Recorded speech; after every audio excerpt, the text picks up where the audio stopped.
Mic check one. Mic check one.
Welcome to the Hamilton County Board of Commissioners meeting today.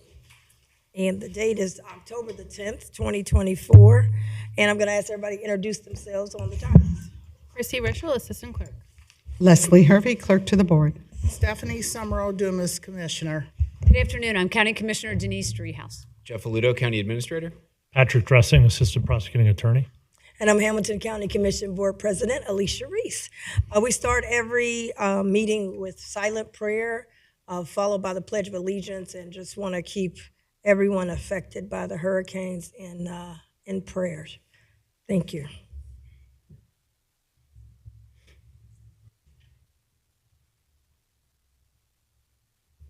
Amen. Please rise for the Pledge of Allegiance. I pledge allegiance to the flag of the United States of America and to the republic for which it stands, one nation, under God, indivisible, with liberty and justice for all.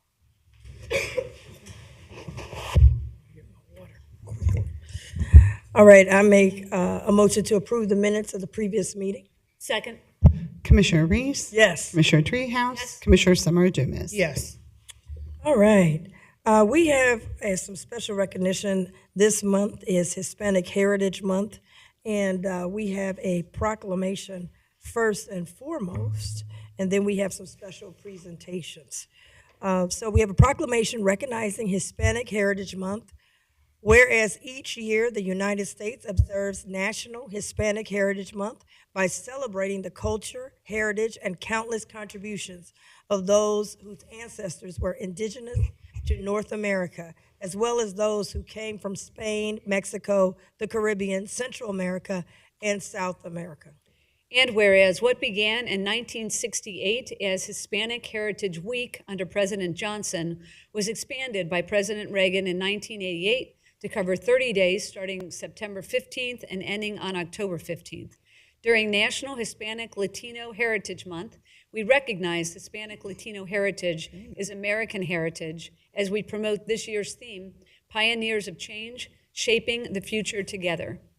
And whereas the date September 15th is significant because it is the anniversary of the independence for the Latin American countries of Costa Rica, El Salvador, Guatemala, Honduras, and Nicaragua. Additionally, Mexico and Chile celebrate their Independence Days on September 16th and September 18th, respectively. And whereas Hamilton County recognizes and honors the many ways that Hispanic Latino communities have enriched the fabric of our society, while also redirecting ourselves to address the lack of equal access to opportunity that many still face today. And whereas the Hispanic and Latino communities continue their rich tradition of and significant and diverse contributions to the cultural, educational, economic, and political vitality of Hamilton County. Now, therefore, be it proclaimed that the Hamilton County Board of Commissioners encourages all residents and county employees to celebrate our unique and vibrant history and recommit ourselves to a shared future of healthy, peaceful, safe, and sustainable communities for all. Be it further proclaimed that the Board of County Commissioners of Hamilton County, Ohio, does hereby proclaim September the 15th through October 15th, 2024 as Hispanic Heritage Month in all of Hamilton County.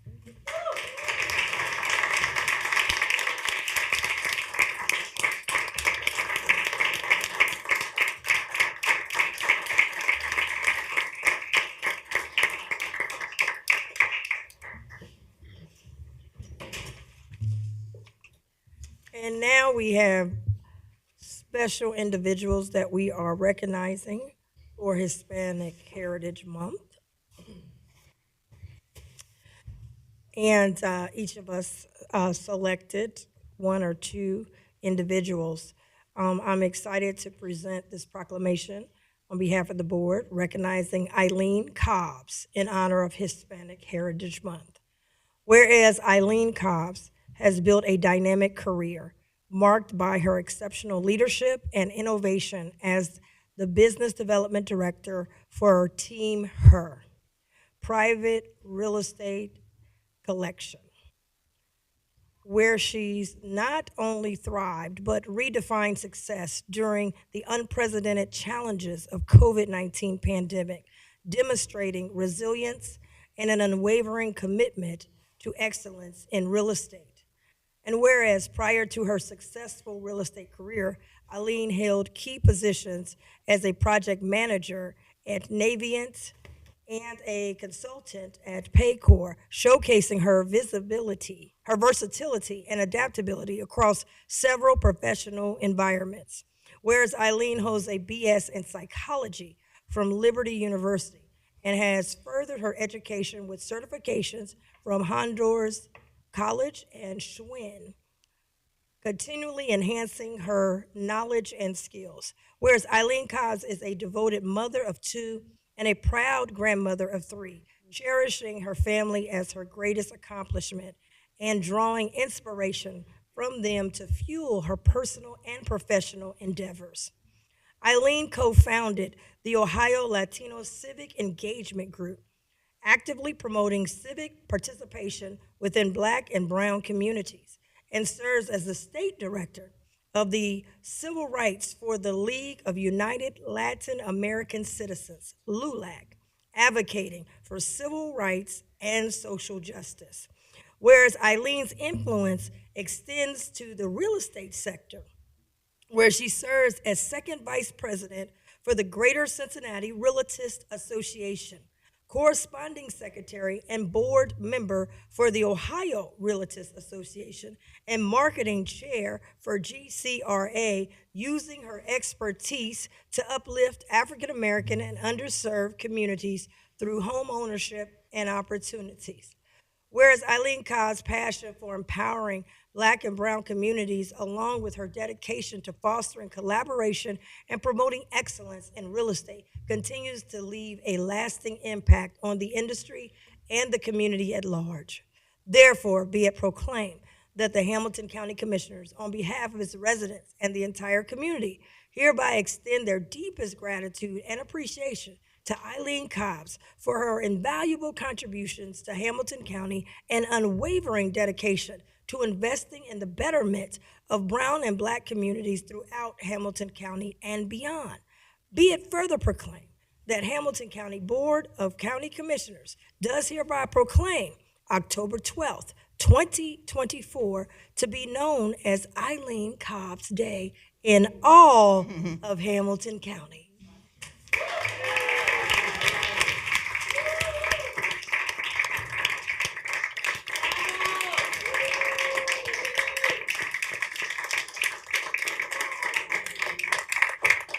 Eileen, as you go up to the podium, I am going to open it up for my colleagues because I'm sure they want to say something to you as well. Vice President Driehaus. Thank you. Yeah, thank you. I think we know each other mostly because of the Realtist connection. So thank you for promoting this community in your work and in your personal life and adding to the fabric of this community. Really appreciate the work. Commissioner Davis. Congratulations on this recognition. I know there's more to come, so congratulations. Yes, and I just want to say muchas gracias. De nada. Chica. Okay, the floor is yours. Awesome. I'm a crier, so forgive me in advance. I am certainly excited for the recognition. I am honored to be recognized by the Hamilton County Board of Commissioners. Thank you, President, Commissioner Alicia Reese, of course, Ms. Driehaus, and Ms. Dumas. This is not a collection of just my work, but of everyone's work. I have such a great support system. I have people that support me and vouch for me, so I'm certainly appreciative, and this is definitely a shared award and recognition for the work and for the dedication of not only the Black community, but the Brown community. Thank you. Thank you. We're going to give you a proclamation. Maybe we should bring them up here because I like it. The picture is better. Will you come up here and get a picture with all three of us?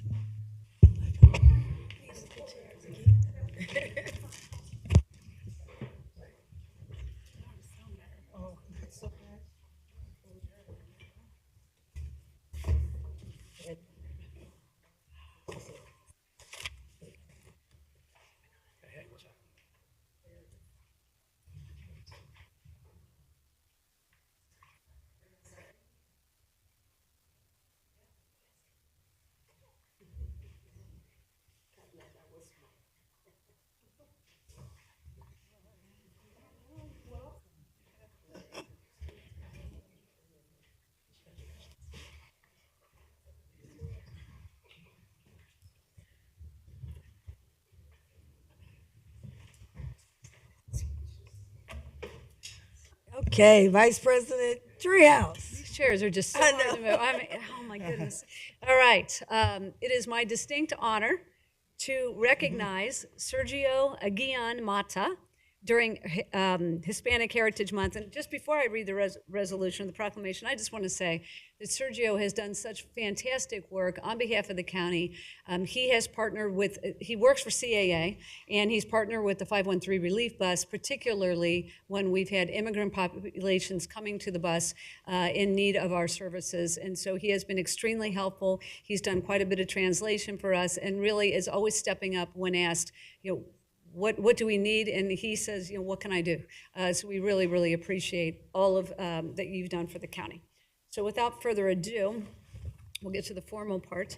So whereas what began in 1968 as Hispanic Heritage Week under President Johnson and et cetera, as we read earlier, and whereas Sergio was born July 30th, 1980 in Mexico City, Mexico, he completed his undergraduate studies in world literature at the University of Zacatecas and received his graduate degree in Hispanic literature at El Colegio de Mexico, and whereas after spending 3 years in Germany performing sponsored research at the University of Potsdam, Sergio moved to the United States in 2010 alongside his wife, Ashley Hernandez, where he enrolled in the AmeriCorps VISTA program, completing services for the Workers' Defense Project and for the Office of Diversity and Community Engagement at the University of Texas.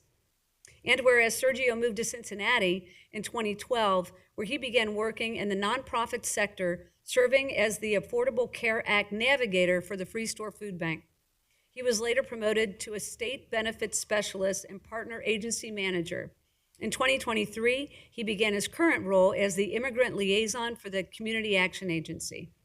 And whereas, along with his nonprofit contributions, Sergio is an accomplished writer and painter, having authored and published 3 books of fiction, receiving several accolades for his writing, including the National Essay Award from the National Autonomous University of Mexico in 2003, and a prestigious grant from the Mexican National Fund for Culture and Arts to sponsor his second book in 2011.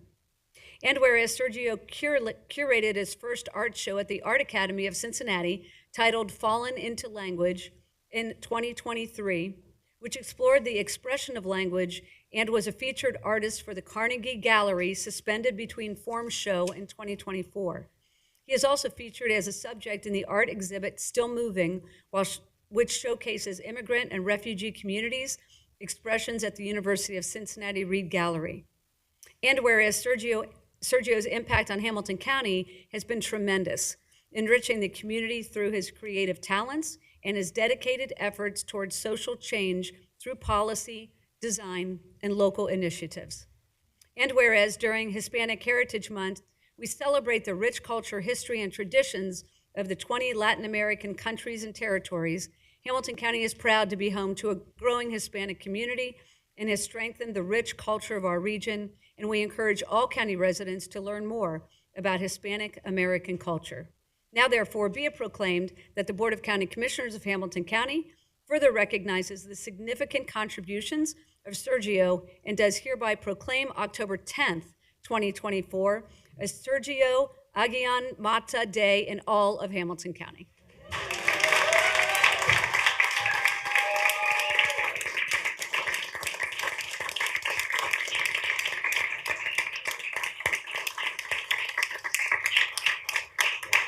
So, Sergio, we're going to ask you to say a word, but I'm going to kick it to my colleagues before, or as you make your way to the podium. Yes, I open up for Commissioner Dumas. Thank you so much. I'm tired just hearing all the great work that you're doing. Just continue to use your gifts that you have recognized that you have and go forward. Thank you. Just want to thank you for all your work, and particularly we worked together during the COVID time, and just really want to thank you for helping citizens connect with services and resources and all the work you're doing with the 513 Relief Bus. Thank you. Thank you. And what else can I say other than different variations of thank you? I'm not gonna get too verbose, but thank you shares etymological root with thinking. And that's what I'm all about, really thinking about the community, thinking about the next person, thinking about our systems or partnerships and associations with other non-profit entities, for-profit entities.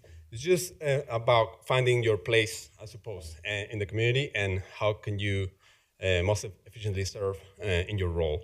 And so it's all about that. It's about thinking and thinking. And I just also want to stress that nothing that have I done on my own. Particularly when it comes to my service in the Community Action Agency, I have a fantastic team. I have a fantastic network, or even I would say in plural, networks of partners with other agencies. And everything I do, if it's successful, it's to their merit. And that's why, I'm just happy to be here. Thank you very much. Awesome. Thank you. We're going to have you come up and take a photo.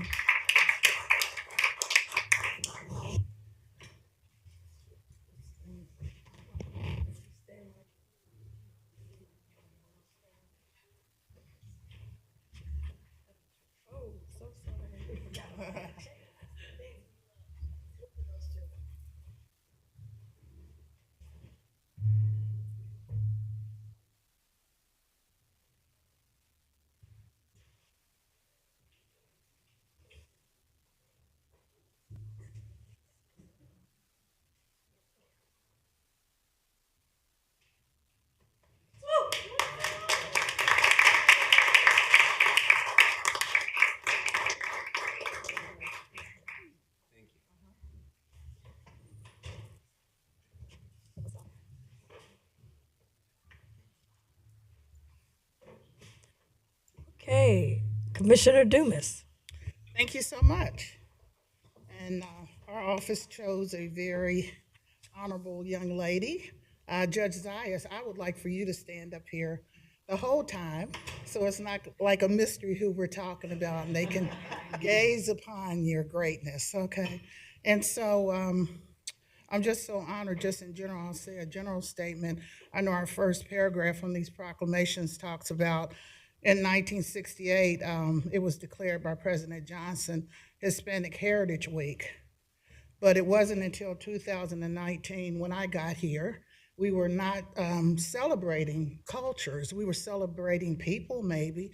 And we started out with Black History Month. And I said, we need to pull everybody in, every culture it is. So to see this come so far just feels so good for our board to be doing this. So, no, we're gonna clap for you. So whereas, and I was thinking about, we've been on the campaign trail together, what was it, 6.5 years ago. And so we struggled through and cried together and walked together and everything. So to see where you've become, and I'm sure it's in here, but I just need to say it again. So whereas Judge Marilyn Zayas was born in New York City and grew up in a working class neighborhood that was devastated by drugs and crime. Her dad worked in a printing shop, and her mom worked in a garment factory. Her family includes her 3 adult children and 2 adopted rescue dogs, Thor and Sparkle Lou. And whereas Judge Zayas overcame numerous obstacles to earn a college degree in computer science, in 1988, Judge Zayas moved to Cincinnati to begin her career as an information technology manager at P&G. In 1994, she left P&G to pursue her dream to become a lawyer. And whereas she first joined the court in 2016, which made her the first Latina elected in any Ohio Court of Appeals in 2018. Judge Marilyn Zayas was reelected to the First District Court of Appeals. Judge Zayas' judicial record shows that she faithfully applies the law and her Constitution equally to all, independent of outside influence in politics. Zayas earned an excellent rating, the highest rating from the Cleveland Metropolitan Bar Association and the Norman S. Minor Bar Association. And whereas after her election, Judge Zayas created the Educating Tomorrow's Leaders program, an educational program for high school, undergraduate, and law school students.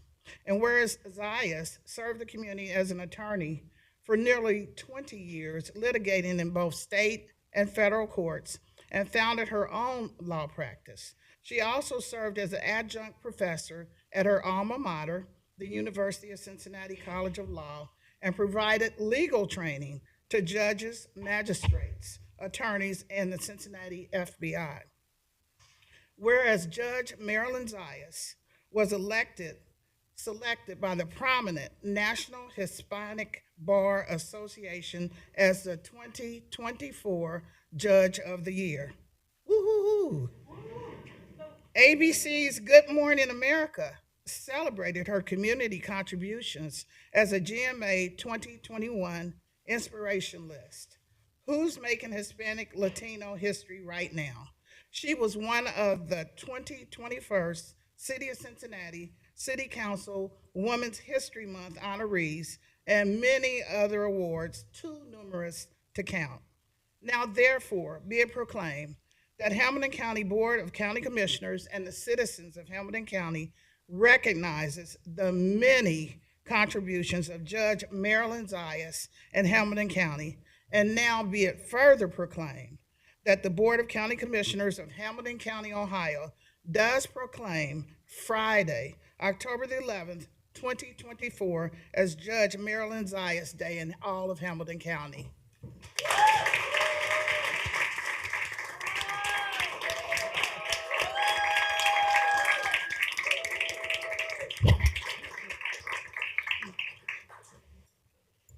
Before you talk, Judge, hold on. We got some more to pile on. Vice President Driehaus. So I met the judge in 2016 when we were on the trail together in a very difficult election cycle.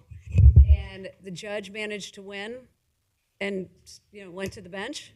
I managed to win and came here to the county commission. And another guy, what's his name? Aftab, that's right. Aftab won and became the mayor of the city of Cincinnati, and there was just the three of us. Yes. It was a small crowd, Yes. but I remember meeting you on the trail and your energy and enthusiasm for what you were trying to accomplish as the first Latina on the bench here in Hamilton County and throughout the state. You were so committed to making that happen, and you are a tribute to what kind of energy and commitment can bring, and your dedication now that you've gotten on the bench to the job that you're doing for the people of the county. So I am very grateful for your service.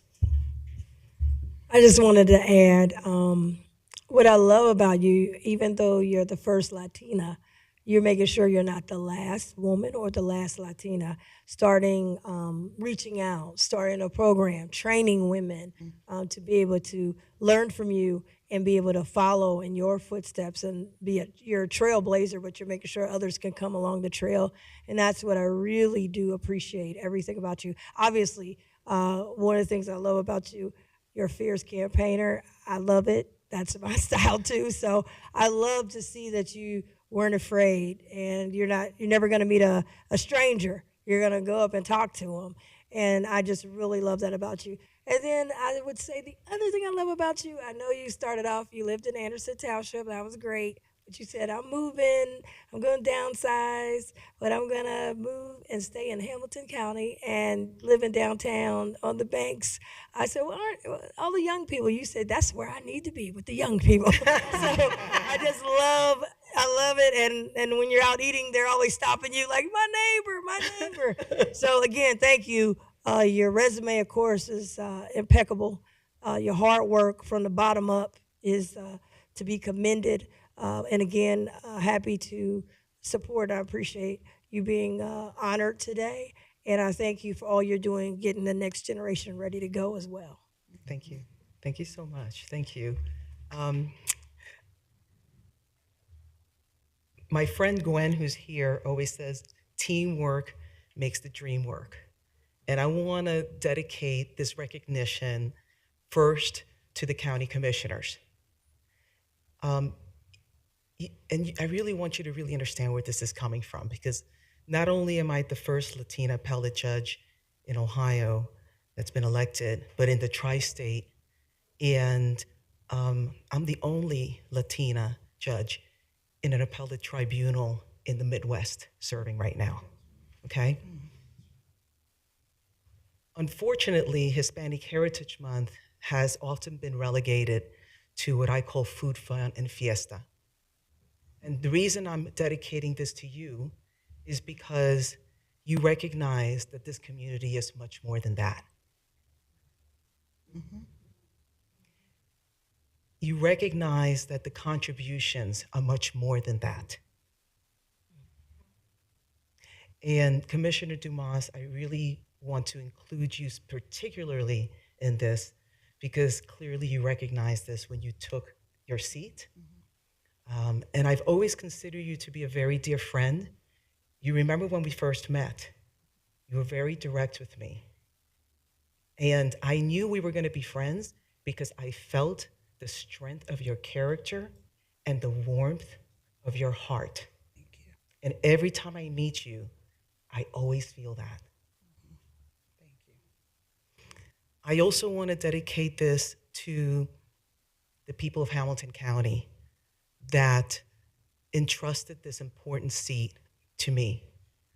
That whether I was Latina or not Latina was not really what was of relevance. It was about they wanted someone to serve that was not more of the same. That is what was of relevance. Within that community are some of the people that have come here to support me. Within that community is the LULAC community. The LULAC community taught me how to be a leader. There's so many women leaders within the organization that have for years been so committed to ensuring that there's equal access to housing, to education, and to jobs. And they really taught me the true nature of public service. And I want to dedicate this to my family, particularly my mom. My mom never even finished 8th grade. She knows that I'm a judge. I'm not sure that she fully understands what I do as a Court of Appeals judge. But she always used to say to me, like whenever I griped about something, she would say to me, other people have done it and you can do it too. That was always her saying. And when I was a kid, I did not like that. But as I got older, I realized that it was her way of saying, you too can overcome this. And it was her way of inspiring me to know that I can, whatever the barrier is, whatever the obstacle is, that I would be able to overcome that. And my mom's, she really committed herself that all her children would have an education. We all hold higher degrees. My eldest brother is a police officer, and he's working towards his PhD in public administration. I have 2 brothers that are educators and have master's degrees. They're all in New York State. I always joke around and say I'm the smart one. I'm the one that left New York City and came to Ohio. But, my mom really instilled these tremendous values into us and that have allowed us to be the adults that we now are. So I really thank you so very much. And again, I really can't say enough as a representative in some ways of the community, how important it is in the way that you are honoring this month with such respect and such dignity, and I really appreciate that. Thank you.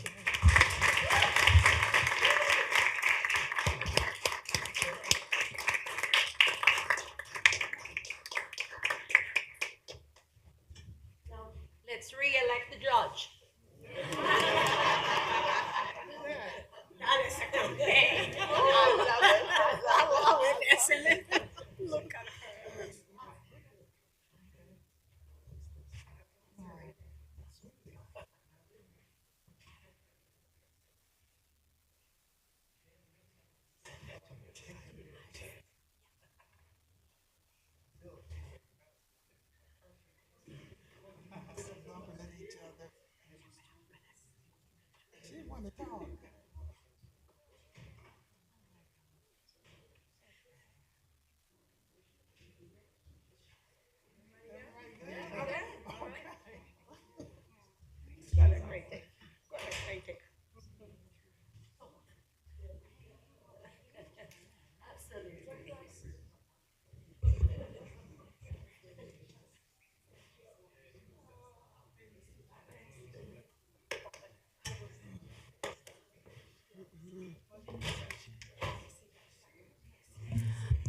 Okay, well, thank you all.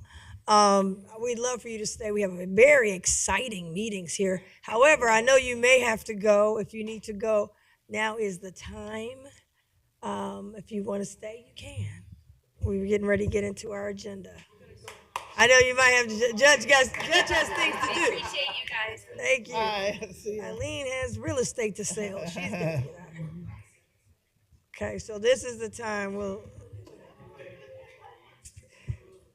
so you all can hug and take photos outside, extra photos.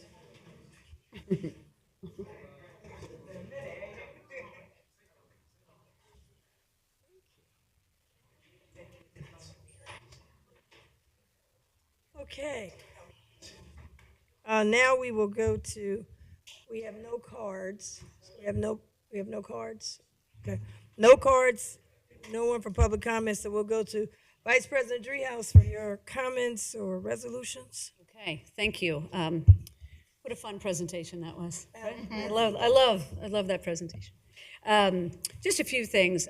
Speaking of community partners, I had the opportunity to go to the NAACP dinner over the weekend, the YWCA breakfast a couple days ago. You know, all these community partners who do all this good work in our community. It's just so gratifying to go and listen to the presentations and a recap year after year. So thanks to both of them for being good partners, especially to the County Commission.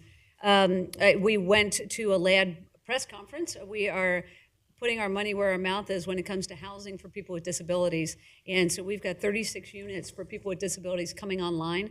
These are the smart homes that have been in the county for a few years, but we are expanding the effort in a big way in Hamilton County, thanks to some of the ARPA dollars that were committed to that purpose by the county commissioners when we took that vote. So I'm really grateful to the work of LAD. Thanks to Matt, who gave us a presentation and then took us on a tour of his home. It was really something to have a young man with that kind of independence in the community. So thanks to LAD for what they're doing.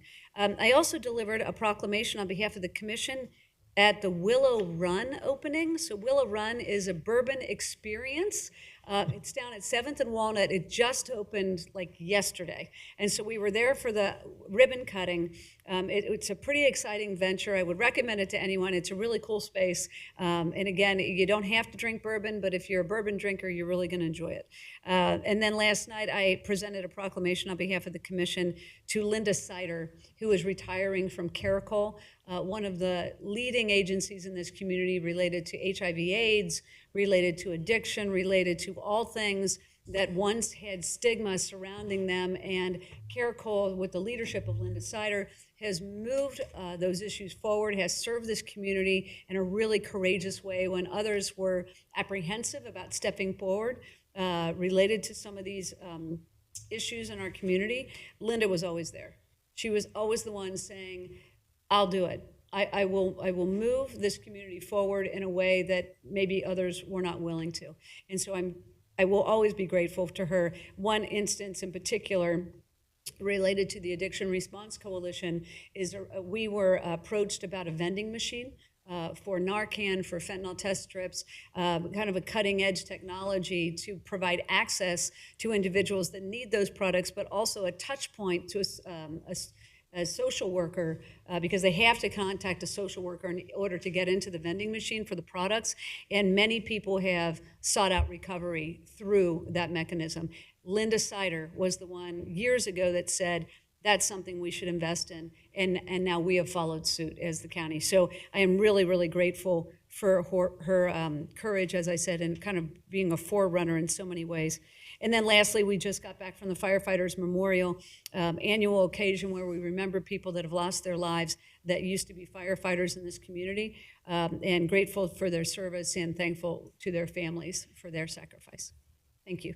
Thank you. Commissioner Dumas. Thank you. Just a few things. I want to announce today is World Mental Health Day.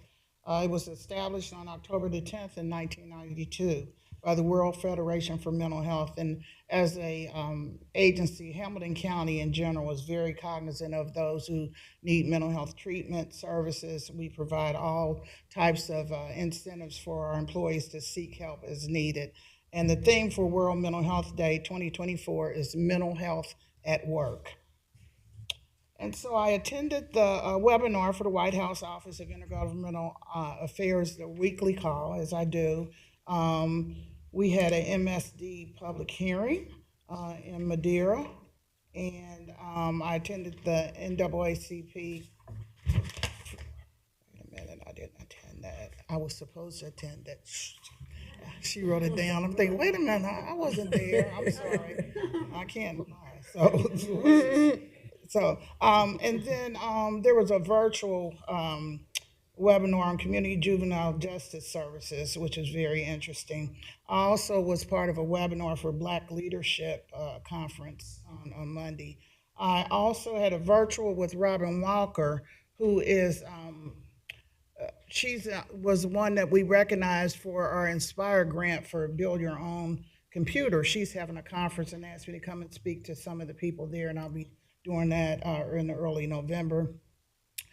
John Hynek, who's CCAO's Senior Policy Analyst, came in and we had a great talk about commissioners in Ohio, and he's just a great guy. Had a press conference, as was mentioned earlier, affordable housing at the Height home. The State of the Metro luncheon was wonderful as usual.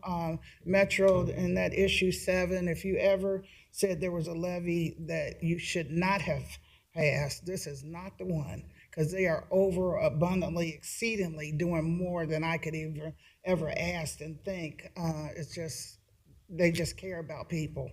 So, and then the OKI Board of Directors meeting was this morning. I'm surprised you didn't mention that, Denise, about the affordable housing.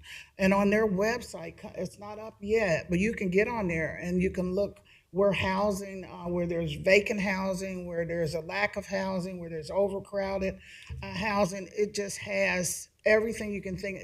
It breaks it down to the demographics, the age of people in certain areas, and I think it's going to be very helpful for Hamilton County when it comes up.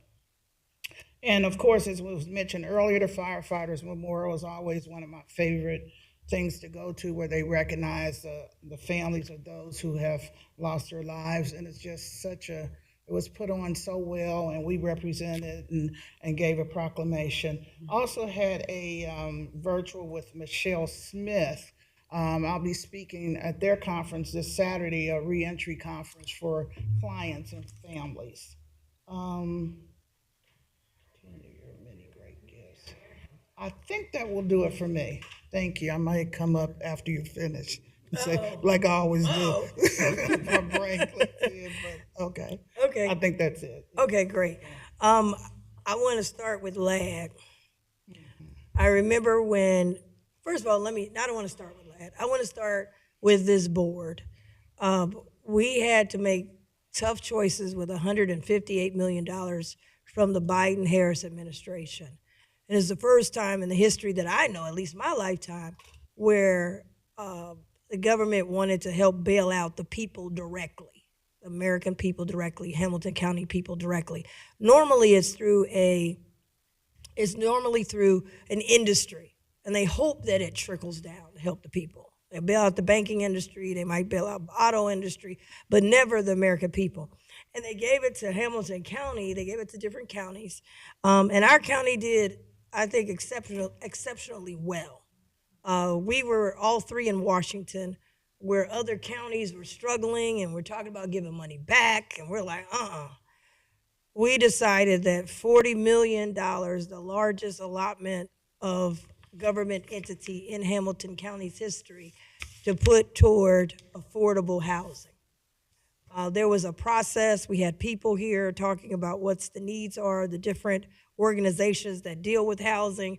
And one of the things we also said was that, yes, we will do some housing where we would do the gap, meaning that the housing is already happening, and we'll do some gap financing. We've done that. A lot of projects could have not went forward if we had not put those dollars forward through CDF. But then also, we've had a lot of ribbon cuttings. But then also, in this very room, I remember LAD coming up, talking about this innovative, smart housing system, because it's more than a house, for people with disabilities. And I really could relate to it because I saw the last 12 years of my mother's life, she was in a wheelchair.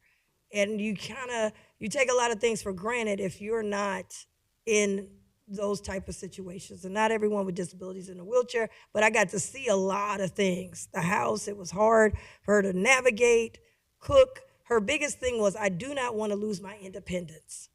And so people with disabilities, they want their independence. And they grow up, they're kids, but then they become adults. And they want to be independent. And so LAD had this innovative presentation to us. And I said, man, I mean, we hadn't, voted yet or what we're going to do with the $40 million. I said, man, I'm with the LAD project. We got to do this project because this is innovation. It's technology coupled with compassion, healthcare, and independence with people with disabilities. This is a national model, might even be international. And so the board, we decided that out of those dollars, some of those dollars, we put $5 million at that time, but now we got $6 million toward people to keep the house they already have, property taxes, mortgage. We put a fund together for that. But then we said, okay, some of these dollars we get of CDF, we want a portion to go to different buckets. And one of the buckets was people with disabilities. And this project was the project I definitely wanted. And so my first meeting with CDF was, we got to do this project. Like, this is huge. But I want them to be clusters. I don't want them to be just all spread out. We want clusters. And we want something that we could show Washington and everybody else, maybe get more money, that we are a leader here in Hamilton County. So they had a prototype. We got a chance to see it on this week.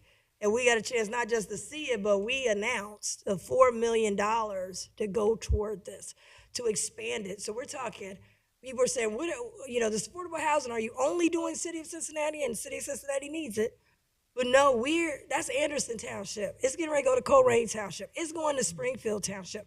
These innovative clusters with a system for independent living with people with disabilities. A smart system is what they're calling it. And it's just, it's unreal. That one room they had where you just relax. I think all three of us wanted to just, can we have our meeting here? It's so nice. But so I just wanted to highlight how huge this was that we announced. And I'm so excited that we've gone from them coming and presenting with, 2 minutes or 5 minutes to now action. And this is huge. So very, very excited and was happy for that presentation. Other things that I was involved in, a lot of stuff, but State of Metro 2024, want to acknowledge all those who received awards. Daryl Haley's doing an outstanding job. And we have had a lot of partnerships, whether it's the Veterans Partnership with the bus and giving us, now we have a wrap, whether it's Black Music Walk of Fame, they won awards for that wrap, one of the best music buses in the country, whether it was partnering on getting seniors to the 513 relief bus using Metro Now. It has been unbelievable. So I was happy to give remarks at the State of Metro 2024. In addition to that, I was with my colleagues as well, and I presented the proclamation on behalf of the board at the Greater Cincinnati Annual Firefighters Memorial. Our firefighters are on the front lines, and they're running in the fire while they're telling us to run out. And we lost some incredible firefighters. And so we were having a memorial today. We were there at their memorial honoring firefighters throughout Hamilton County. Also want to thank them. A lot of them go when there's hurricanes, when there's other disasters. They leave here and go to other areas to help other firefighters in those areas. And so we truly thank them and we honor them. October is also Breast Cancer Awareness Month. But I'm here to tell you that in Hamilton County, the cancer levels of cancer in general have gone up. and we have got to come together. This cancer is an equal opportunity killer.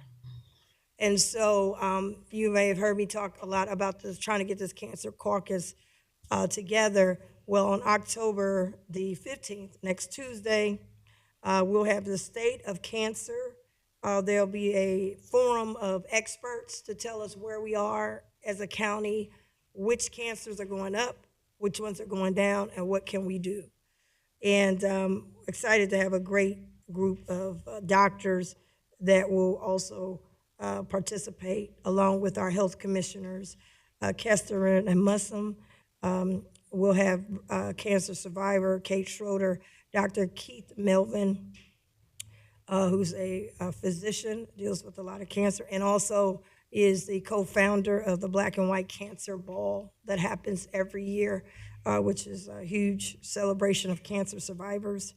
Assistant Chief of Nursing, Officer of UC Health Cancer, and also survivor Ruby Crawford Humfield, and UC Division Director of Survivorship, Elizabeth Shosny. If I said her name wrong, I will correct it later, who will give us the state of cancer presentation, and the Health Collaborative, Deidre Bullen and Tiffany Mattingly, who will also be lead facilitators. That will be at the, that will take place at the Urban League Holloman Justice Center at 3458 Reading Road. And then we will leave there, and there will be a expo, our 513 Relief Bus Expo, and that will happen at the parking lot across from the Urban League, and that will go on until 3 p.m. We will have free mammographies. We have 2 slots left, so you can go on 513relief.org and fill that out. But we also will be taking prostate cancer screenings. Men, don't get nervous. You can do it in your finger now. That's a new way. They're going to be rolling that out. They're going to be doing, also looking at your, they're going to be talking about cervical cancer prevention. They've got a head and neck cancer screening. All of this with no copay. So this will be complimentary to those who live in Hamilton County. So we'll have more information on the website so people can participate with that. The other thing I wanted to say, that early voting has started in Hamilton County at the Board of Elections.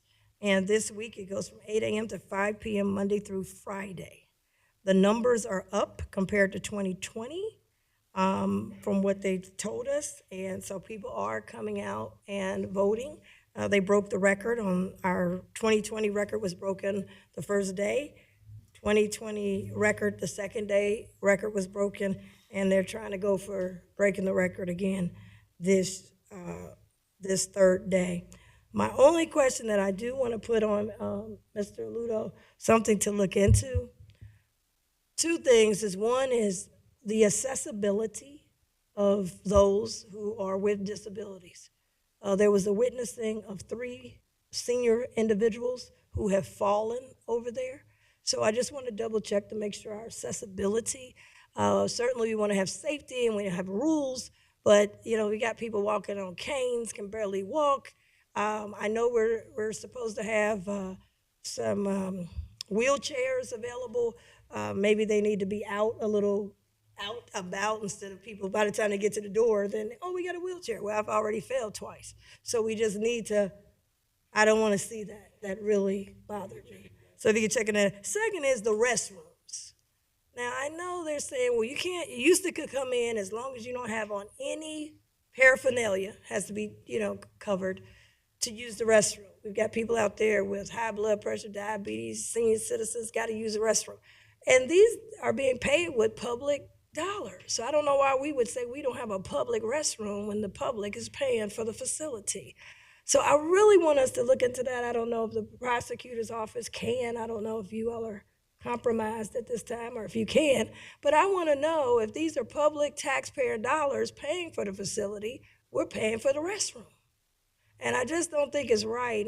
Or we've got to come up with some money with some porta potties. There's some porta potties out there, but the construction people said those are their porta potties.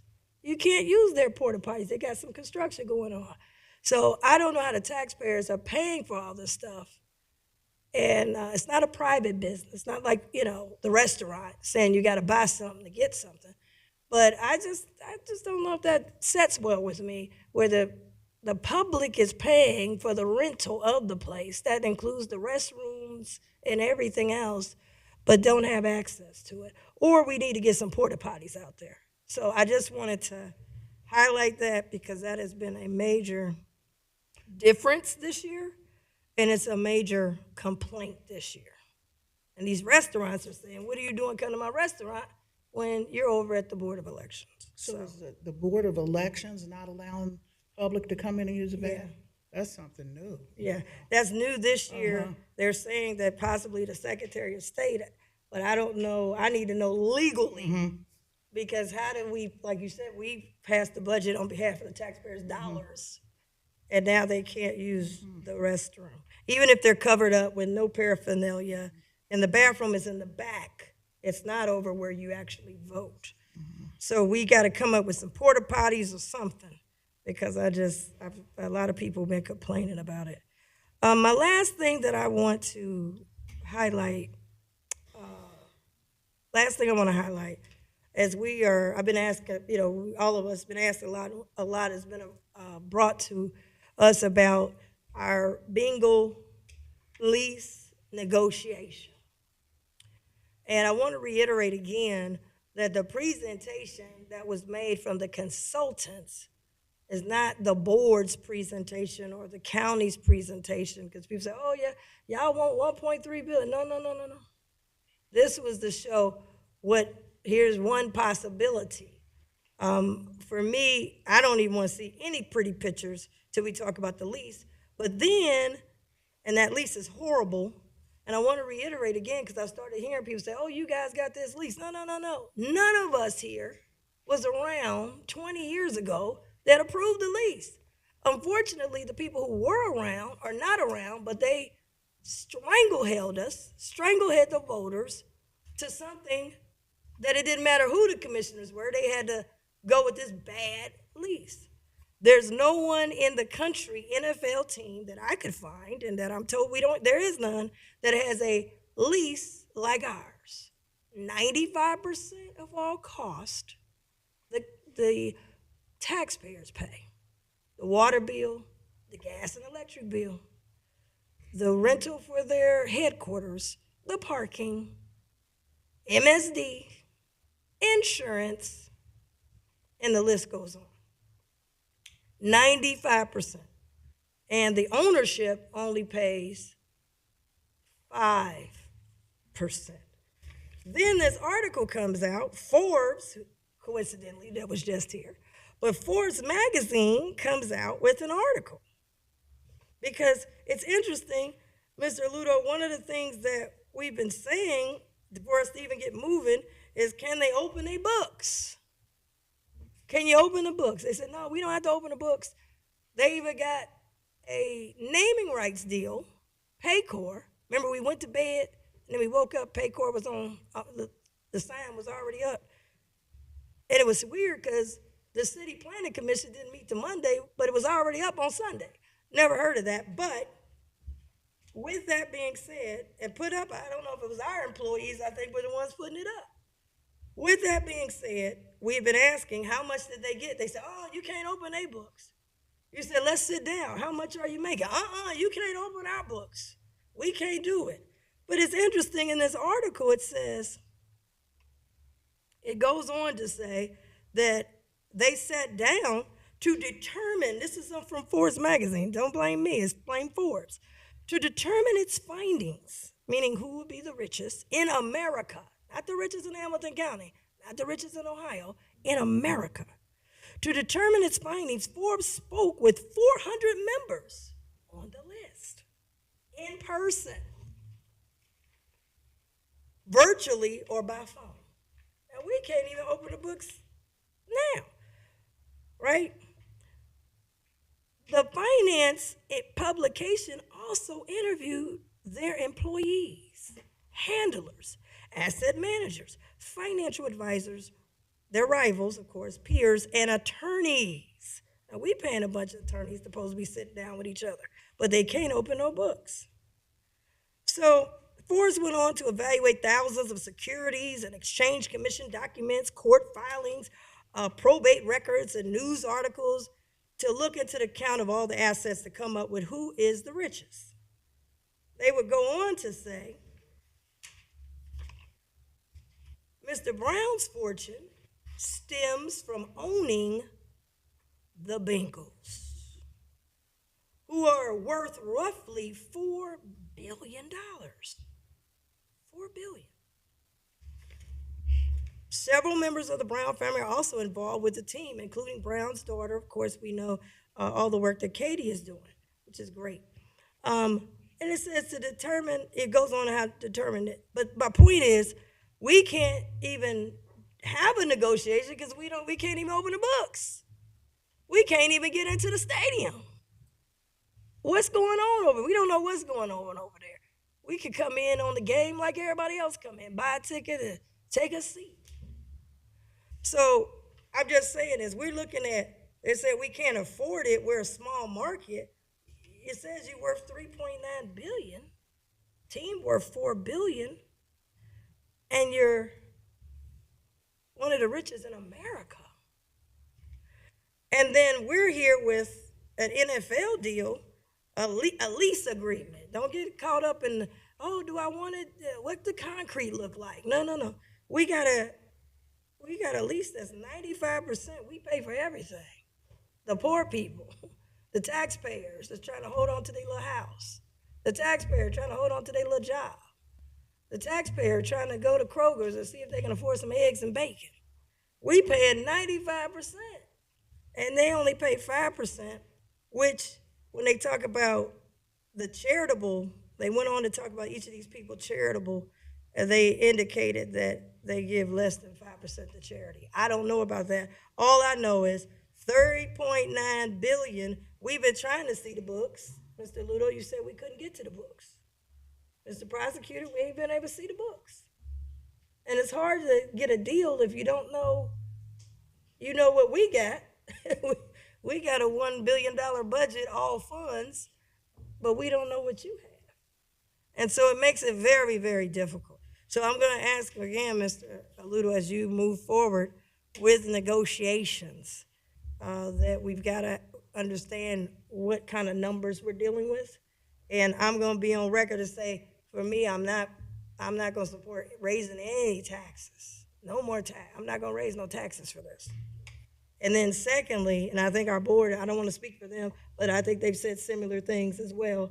But I just wanted to put that out there because people are coming to me saying, what's going on here? I mean, I'm up here trying to rob people to pay Paul, and y'all up here giving a house away. And I told them it ain't us because we're under an old lease now. But when we go into a new lease, we do have to come together, and I hope that we can. So with that, those were my comments for today. As we go into those negotiations, and always going positive, thinking we can do it. We can do a win-win. But we've got to get out of this particular arrangement and get to something more similar that other places have around the country. The other thing I want to just highlight real quick, somebody asked us, have we looked into a dome? So I want to make sure, I know I asked for that. At some point, I want to present it. I wanted it presented so everybody knows what's on the table. Did we look at a dome, and did we look at the performer of a dome? Not just the cost, but 20 years from now. Is that what we're going to need? We talk about arena. Can this be, with a dome, can it be the arena? So I want to make sure they know that we have asked all their questions. And then, of course, at some point have to make a decision, but we're not at that point yet. We're just fact-finding, if you will. So that's what I wanted to highlight. Those questions were asked to me of Spectrum News, and us versus Cleveland. What's the differences? And I told them we're at the fact-finding point right now. We're not putting anything forward in terms of looks and cost. So with that, I'll turn it over to you, Mr. Little. Thank you, Commissioners, and we can get back to you on the questions, in particular about the board had asked about the cost of a dome, and we can get back to the board directly on that. And if the board wants to do something publicly, as we did with the master plan renovation presentation, we can do that at that time. Yeah, that would be good. Everybody can see what the cost is. Sure. And aside from that, I do not have any by-leaves or by-leave comments, Commissioner, so I'll turn it back over to you for the regular agenda, Commissioner. Okay, we got MSD. Oh, sorry. Yeah, I was going to wait for Jeff to finish his comments. I just had one comment I neglected to say. You talked about breast cancer awareness and what's going on next Tuesday. And next Thursday is domestic violence awareness. We're going to celebrate that or be aware of what domestic violence is. It's the whole month of October, like breast cancer is the whole month of October, and I'm asking if you can wear purple on the 17th. That would be great. Our buildings, our county buildings, are supposed to be purple and pink. They are. I noticed yesterday they were green. It was green at Paycor, and I vaguely remember somebody asking me, "Is it okay to color the stadium?" Do you remember, Jeff? Why was it green at Paycor yesterday? I can't remember the green. I don't know if Bridget is around. Panda, Panda. Yeah, I don't. You guys remember? I don't recall, Commissioners, but Yeah. I can get that. Definitely green at Paycor. Bridget, do you recall the green at Paycor? You came in just at the right time. Thanks, Commissioners. Hi, I'm Bridget Doherty. I do communications for the board.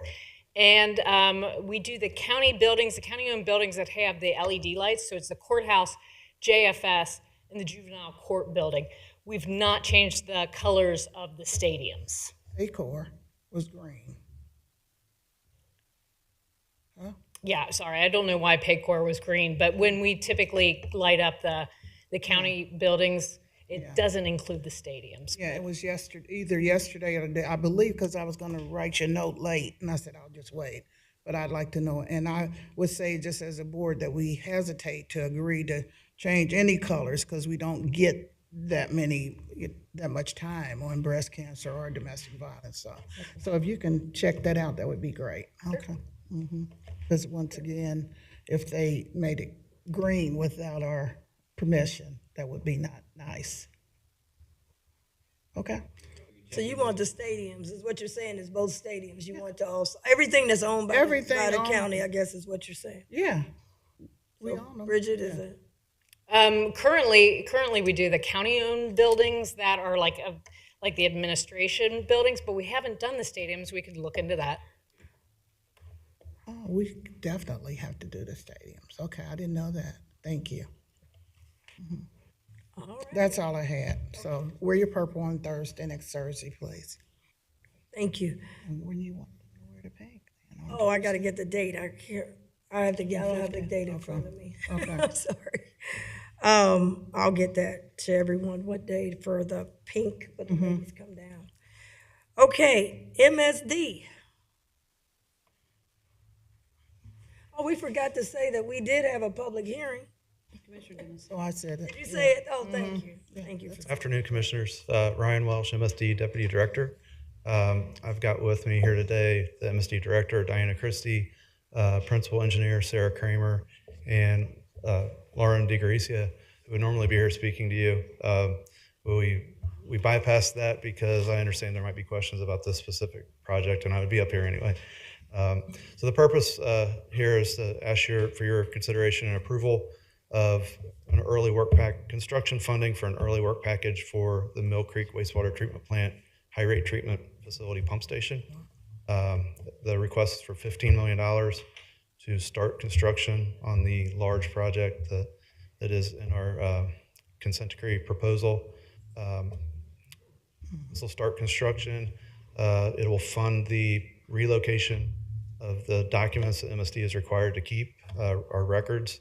It'll be used for relocating the plant entrance and relocation of utilities in order to start the main work, which will be funded with a future request in 2025.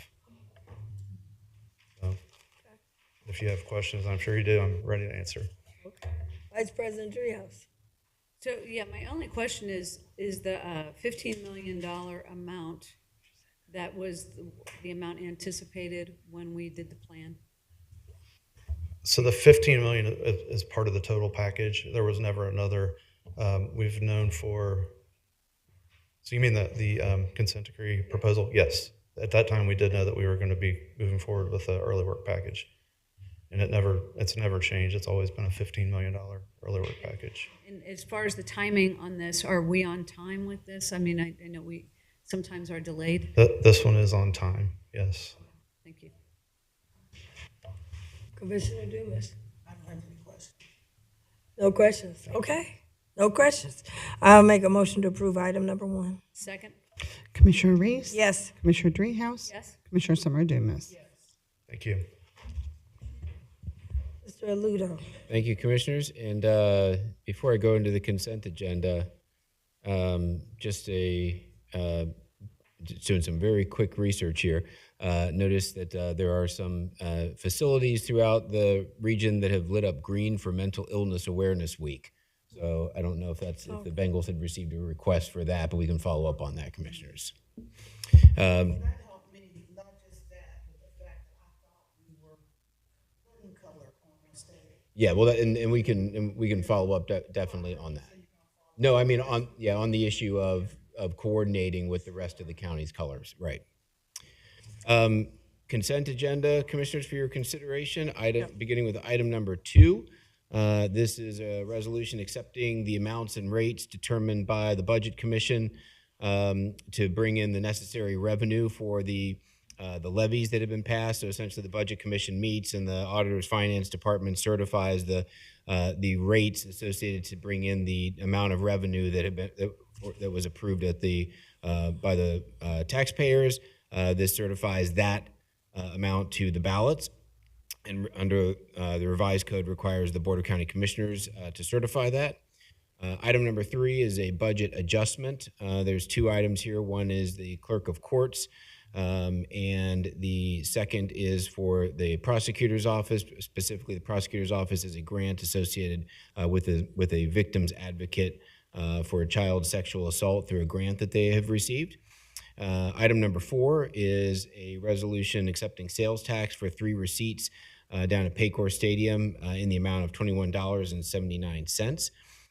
Item number 5 is a resolution is also related to Paycor Stadium. This is a resolution authorizing the award of ITB 052-24. This is the replacement of the stormwater drive pumps at Paycor Stadium. They're 24 years old, have reached the end of their life, and are necessary to keep the field in the inner bowl from flooding when the river hits flood stage.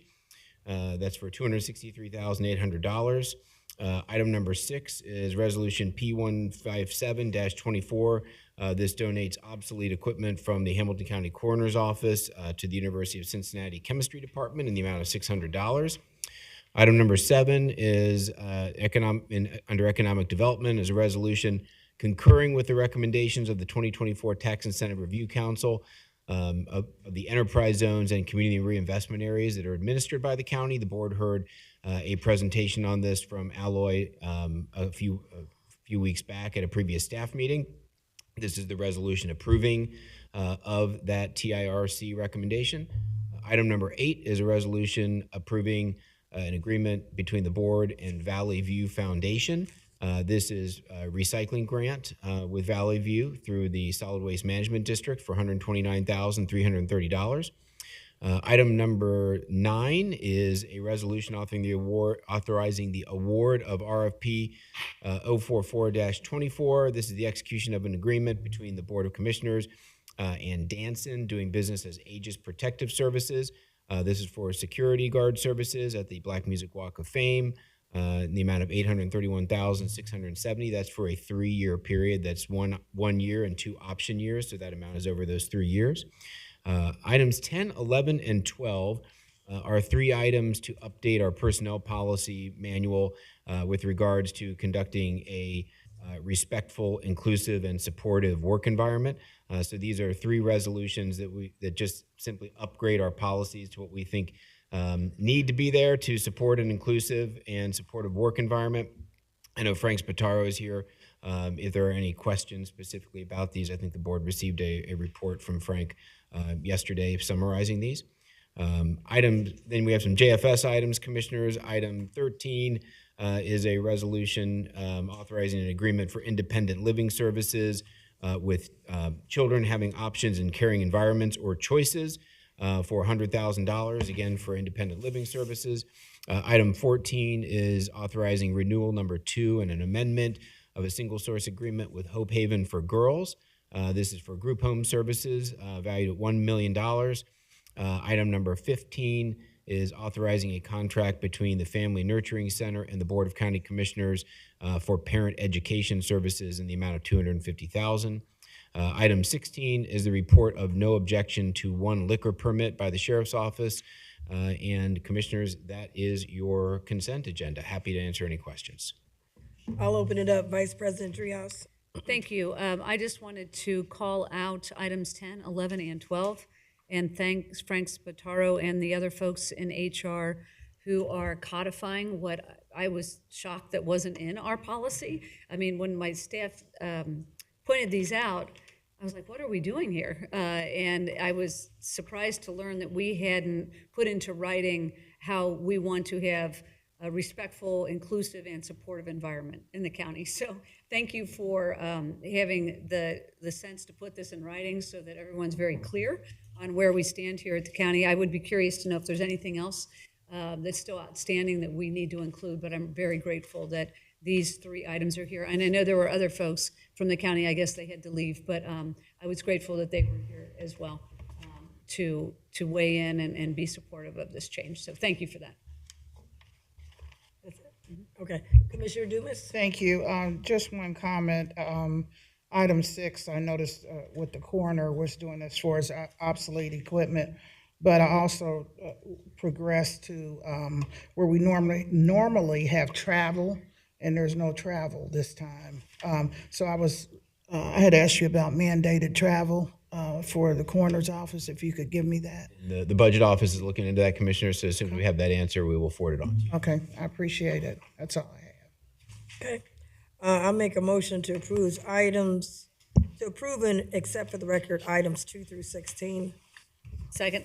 Commissioner Reese? Yes. Commissioner Treehouse? Yes. Commissioner Summer Dumas? Yes. I'll make a motion to adjourn. Second. Commissioner Reese? Yes. Commissioner Treehouse? Commissioner Summer Dumas? Yes. Thank you.